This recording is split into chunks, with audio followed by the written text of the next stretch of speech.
Next we have Clean BC and Low Carbon Innovation, presented by Fazil Mihlar, Deputy Minister of Energy, Mines and Low Carbon Innovation. It is my pleasure to welcome Deputy Minister Mihlar. Thank you very much, Sarah. Good afternoon, everybody. I am coming to you today from the traditional territory of the Musqueam, Tsleil-Waututh, and Squamish nations. The Ministry of Energy, Mines, and Low Carbon Innovation is focused on reducing GHG emissions and taking advantage of the economic opportunities in energy, obviously oil and gas, and mining. I'm reminded of the late Steve Jobs when he remarked, innovation is the ability to see change as an opportunity, not as a threat. And that's what we have in climate change, an opportunity. Slide 3, please. Clean BC sets out the pathway to integrate the province's vision for clean economic growth and development and sustainable energy production, as well as reducing greenhouse gas emissions. Clean BC includes actions all across the sectors, key sectors of the economy, and we know that the GHGs largely come from transportation, buildings or the built environment, as well as industry. BC has many different sources of emissions, and when you look at industry and non-passenger vehicle transportation, they account for a significant portion, about 65% of BC's emissions. And while resource sectors don't account for all of that, it shows us the scale of the opportunity that is in front of us. Slide 4, please. When you look at industrial electrification, COVID, as you know, has a significant impact on our economy, including the natural resource sector. BC's economic recovery and growth, though, will have to be balanced with meeting the climate goals that we have. And we got to try and figure out ways of reconciling them. And it's not an easy task, and it's certainly not for the faint of heart, but reconcile we must. Government, of course, has taken action to encourage the use of BC Hydro's clean electricity in all sectors of the economy. As you all know, earlier this month, the government announced a Clean BC industrial electrification package that includes reduction from the industrial rate, about 20% reduction on BC Hydro's rate for eligible industries, meaning firms that switch into clean hydro, as well as new clean industries, for example, in the hydrogen sector, so that you can reduce the cost of switching fuels. And on top of that, the government also repealed the Northwest Transmission Line tariff. That again reduces the cost of actually getting on to the grid. And then, of course, I don't want to forget the BC Clean Facilities Electrification Fund. Together, these actions by government reduce the cost of actually connecting to the BC Hydro grid. And we are, of course, the government is working with BC Hydro and Canada to seek pathways of funding transmission projects that will reduce or avoid emissions as is envisaged under a joint MOU with Canada. For example, we are certainly working on trying to figure out ways of electrifying the North Montney so that we can reduce or avoid emissions. Slide 5. Now, certainly on the transportation side, I mean, as you know, about 37% of our emissions are on the transportation side. And as someone wisely pointed out and stated the obvious, that you got to hunt where the ducks are. And the ducks are certainly in the transportation sector. So the low carbon fuel standard that British Columbia was a first in class, first in Canada policy, set the strategic direction for British Columbia in terms of the transportation sector. LCFS is the single largest contributor to BC's clean announced policies that expect to deliver about 4.2 MT in GHG reductions by 2030. It has certainly resulted in significant investment in low carbon fuel initiatives. And I think as of December 2020, low carbon fuel suppliers have generated about $256 million from low carbon credits. The Part 3 agreement program that we have in place means that it's leading fuel suppliers to make commitments in excess of around $2 billion in eligible projects and initiatives. That I would suggest to you is really significant and good news. As part of Stronger BC, the province also committed to a $35 million fund to establish the BC Centre for Innovation and Clean Energy to drive BC-made innovations such as carbon capture and storage and renewable fuels. The province is also developing a hydrogen strategy as well as a bioenergy strategy to guide the decarbonization of BC's energy systems. So stay tuned for both of those announcements sometime soon. And I can assure you that they will be, the hydrogen strategy will certainly be aligned with the federal strategy. BC is also making industrial gas consumption cleaner by putting in place a minimum requirement of 15% to come from renewable natural gas by 2030. We are also focused on working to increase renewable fuel production here by supporting projects like RBO's project in Prince George and Carbon Engineering's Air to Fuels initiative in Squamish.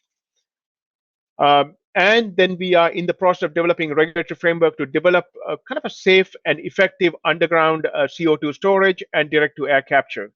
And we are beginning work on hydrogen regulations which need to be in place for the safe and effective use of hydrogen. Moving on to slide 6, please. Apart from, as I said, transportation is a key place that we need to find emissions in, reductions in. Apart from incentives for the purchase of reserve vehicles, we have also now mandated that 100% of new light-duty vehicles sold in BC have to be reserved by 2040. We are also, of course, expanding the vehicle charging and fueling network through Clean BC Go Electric programs. This, of course, will add to the existing network of all 2,000 charging stations and 3 hydrogen fueling stations across the province, and of course, also supporting charging infrastructure installations at home and workplaces as well. Moving on to slide 7. Let me talk about the gas industry. BC is on pace to expand production in 2020, though the gains will certainly be moderate. Certainly good news considering the kind of COVID world that we are living in. We have a world-class asset in the Montney. I mean, it certainly rivals the Marcellus and or Eagle Ford plays in the United States. I think I do want to take this time to point out the resiliency and continued expansion of the gas sector is a testament and dedication to industry, and also the advantages that BC offers in terms of the resource that we have and the economic competitiveness of the gas play. Importantly, it is one of the cleanest, most environmentally responsible natural gas industries in the world. The low CO2 content in the Montney resource and electrification that has taken place to date in the upstream has made BC an attractive for investors who are concerned on the ESG side. And as Minister Wilkinson said, there is tremendous amount of dollars, trillions of dollars sitting out there would come in on an ESG basis. In other words, you have to get past the ESG frame in order to get investors interested, and BC certainly has that.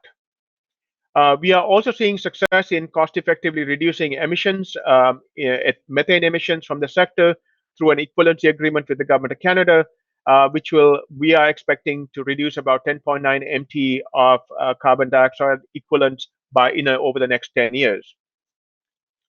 Further down the value chain, when I look back, you look at the hydroelectricity-powered ancillary power needs at LNG Canada and its commitment to making the Kitimat facility the world's cleanest in terms of greenhouse gas emissions intensity.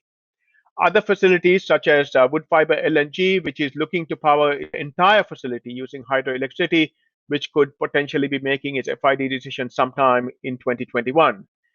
Collectively, of course, these decisions or actions will see British Columbia as one of the cleanest and most environmentally responsible natural gas producers in the world. And that's where we want to be. I'm going to skip the slides 8 and 9 on transportation merely because in the interest of time and having enough time for questions, I just want to spend a couple of minutes on the mining sector. Mining, as you know, is a foundational industry in British Columbia. It provides more than 30,000 people with jobs, and industry supports about 2,700 suppliers who supply about $3 billion worth of goods and services to mine sites across the province. Mining, it also produces about a production value about $9 billion annually and contributes $250 million in mineral tax revenue last year. And it's important that I point out that as I'm sitting here in Vancouver, 5 block radius of me, there are 600 odd mining firms um, situated here. It tells you the fact that we have a very world-class mining sector here, and it is and also this sector is critical to supporting decarbonization of our economy. Um, Whether it is copper, steelmaking, coal, if you're going to transition to a green and cleaner and build back better, as it were, in terms of the economy, you're going to need these minerals that we produce here. Whether it's clean vehicles, energy vehicles, or renewable energy infrastructure, these metals that we produce here are key, and we produce them with the appropriate standards in terms of labor standards and or regulatory standards, as well as lower GHG emissions. So if the world wants clean metals, British Columbia is the place to come. I mean, strong commodity prices right now, particularly for gold and copper, support mining growth across the province. I mean, there are several mining projects which we are tracking, which are getting close to final investment decisions over the next 12 to 24 months. And we are hopeful that they will come across the finish line. The construction of key infrastructure, which is required for mining projects, of course, will mean roads, transmission lines can get boots on the ground and people working, which is, of course, key.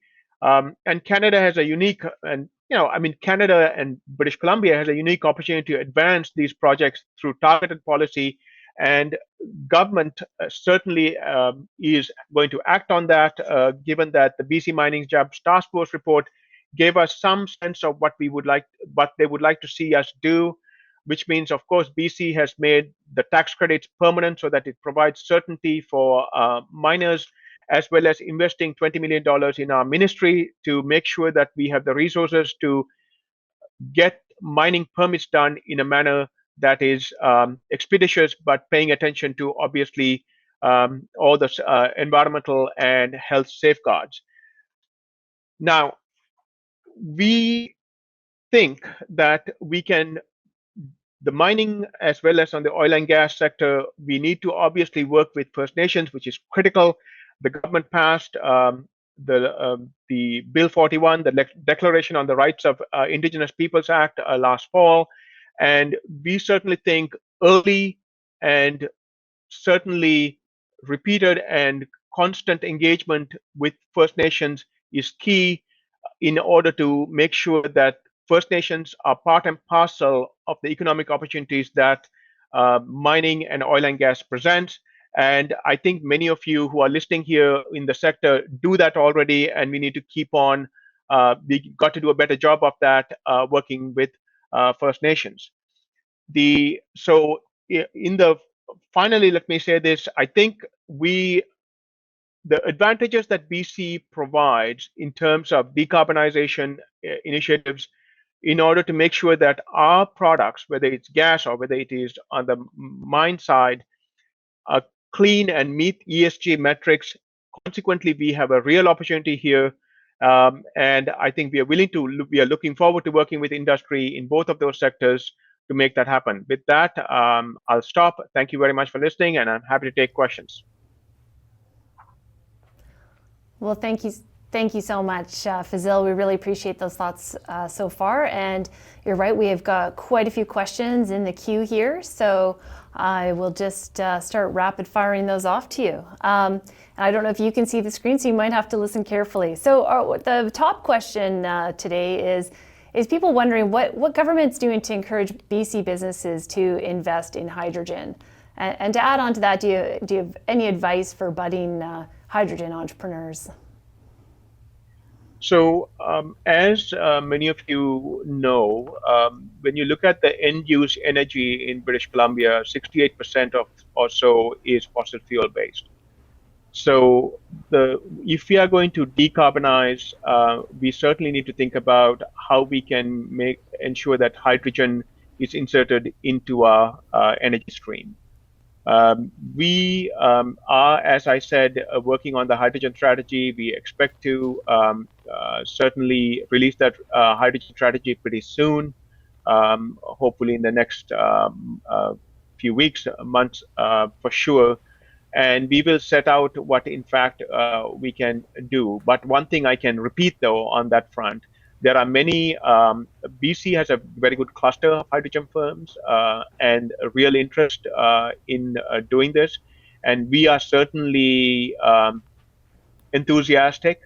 And once the hydrogen strategy come out, you'll get a sense of what the plans are in terms of for BC in terms of incentivizing. So one of the incentives I can tell you right now, as you know, is a 20% reduction in the BC hydro rate for example, projects which are hydrogen, um, will make a big difference, right? Because you do need to make sure that it is cost competitive, meaning whether it's blue hydrogen or green hydrogen, preferably green hydrogen. We realize that you have to, in the hydrogen space, I think it's important that we think about carbon intensity as the marker in how we look at hydrogen, whether the new hydrogen that is coming on, if you're going to decarbonize, you want to make sure that you have the lowest intensity as possible with the right pricing structure, obviously.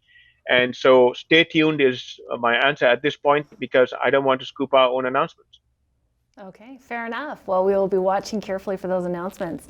Obviously, are we calling it Emily now? Is that what we call the ministry? It definitely has That is correct. That is correct. All right, good.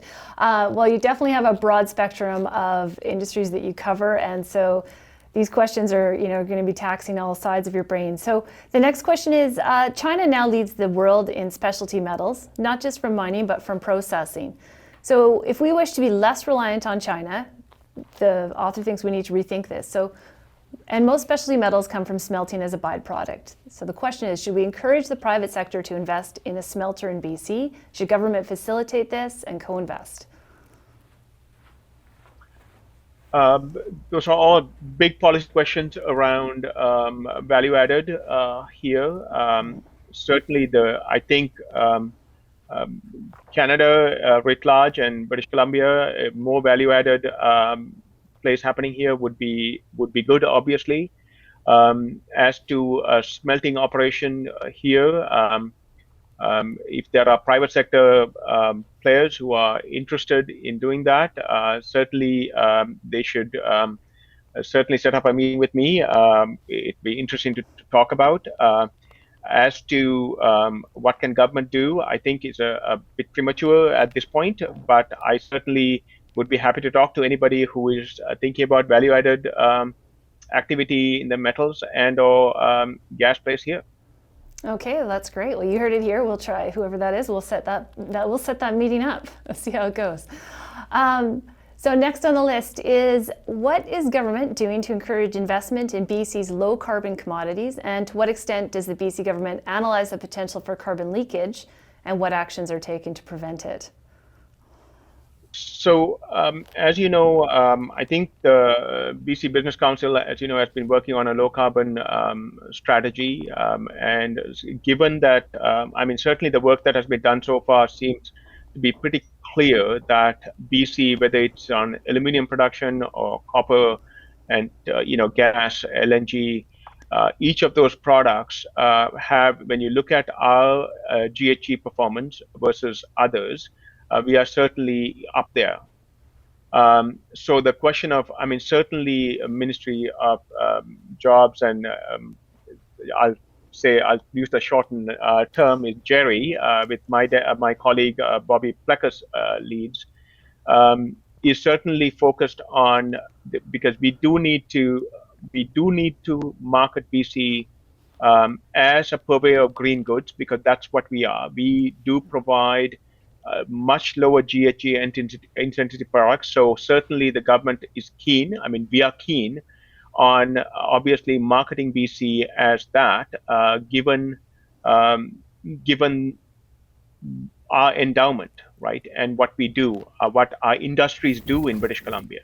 Yes, we certainly we have our trade representatives across the world, and certainly going to help anybody who wishes to. I mean, we certainly help industry right now on the ground, but in terms of what the marketing or the product positioning should be for BC, that's our product positioning, which is low carbon products for the world.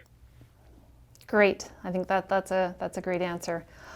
Then there's a lot of talk about the carbon tax, and I know you're always expecting a question on it. This one I think is pretty straightforward, and it's how much of a current carbon tax revenues go directly into the Clean BC program, and how much goes into general revenue, or do you have that breakdown? I don't have that breakdown. As you know, there is money which goes into obviously back into Clean BC programs, and there is also money which is returned to households for rebates as well. But I don't have the breakdown at the top of my head. Usually I can remember these numbers, but right now I don't want to give the wrong information. So I'm happy to get back to whoever posed that question. Just email me. Sounds great. That's fair. We're also seeing a question on what programs or supports might be available for workers and communities to transition towards a net zero economy. Is that something that's in the works, or is there a program available at this point? I think there are lots of retraining programs which Ministry of Advanced Education runs already. My colleague Shannon Baskerville is on that task.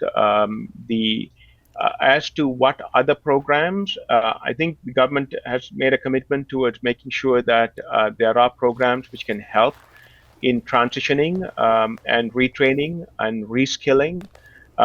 Those are all priorities for the government, and certainly in terms of what the programs are available, just go on to certainly the advanced education website should have some of that, but at the same time, if you want to know what exactly those programs are, I'm happy to get in touch with whoever has that question. Please email me and we'll make sure that you have a listing of the programs that are available. Well, thank you so much. That's fantastic. I know our delegates appreciate the fact that they can reach out to you directly. That's a very kind invitation. So I'm going to let you off the hot seat now. We are out of time, but I'd like to commend you on your flexibility and your adaptability to such a wide range of questions. And thank you for taking the time to put together that presentation for us and share updates from the ministry. So that's it for this session. So next I'd like everyone to please return to your agenda to select the next session to view, and we'll be up with our final panel of the day. We're going to continue the discussion. It's going to be a discussion of pathways to net zero, sponsored by Enbridge. So we will see you in a few minutes. Thank you very much.